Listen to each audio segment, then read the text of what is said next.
Alright, we are out here at the river. It's 48 degrees. A little chilly, but the rain's done for now. Everything's flooded everywhere. But the river's always wet, so I don't mind. And ooh, we got a cold air intake. We're gonna test that today. I should be able to keep my my speed up a lot better now that I'm sucking cold air instead of hot engine compartment air. So, ooh. Let's see if we can get this Tillotson to scream. I also enlarged the hole in the choke plate to make for easier starting when it's cold.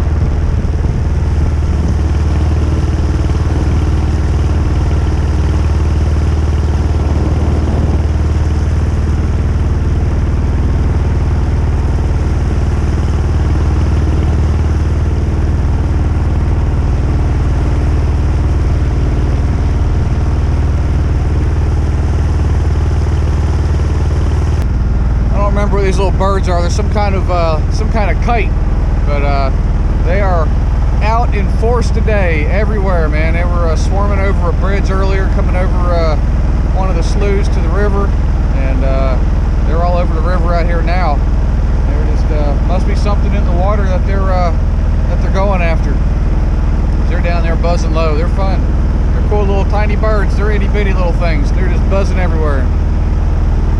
All right. Well, here we go.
a little chilly out here. Ugh. All right, shut that off, and you can hear me. But yeah, I was holding really good RPM for a couple miles there, and it's dropped off a little bit. It's 4190 or something like that when I stopped. So that's a big improvement, because I was at 4020 something like that a couple miles earlier without the cold air intake. So it took a lot longer to drop down, and I still didn't drop down to the previous RPM. Speed was 15.86 coming up. That was really cool. I just still floored by the power this thing has right off the gate. Cold air intake definitely helped retain a lot of that. Even right there when I first stopped, or when I stopped just now, I was still holding over 11 mile an hour coming upriver, and we're still over 12-foot river stage, which we're still in flood stage here. So I'm usually, in my 2011, I'm usually getting 9 to 10 coming upriver, and so for me to hold 11 mile an hour after going 4 miles, and that was pretty cool. So Tillotson's definitely got some grunt. Keeps telling me that over and over again. Can't deny it. That's a mean little motor. Alright, I think what I'm going to do, I think I'm going to richen it up just a smidge, just to see if anything improves since we did add cold air. I think there might be a little bit to be gained there. And since I can do it right here without taking anything apart other than popping the hood, I'm going to give it a shot. So, let's float and tune.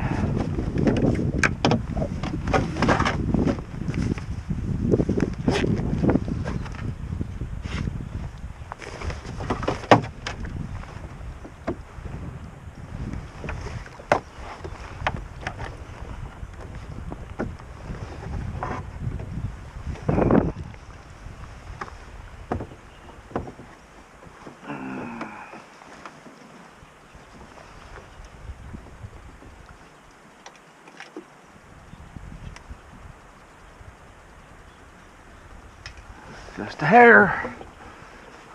There she is.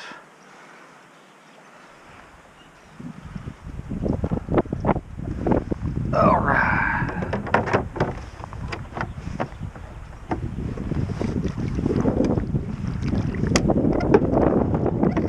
Come on, there we go. All right, hood's back on. We're just a little bit richer, and everybody likes to be richer, right? Let's see if it gave us anything. Ooh, it is cold out here. It's 47 degrees and it's got a little bit of a wind. It's got a bite to it. All right.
Alright guys, coming back down again. We held right a little over 4,200 RPM. I gained some by riching it up a little bit. That actually that did help, and I am pretty happy with that.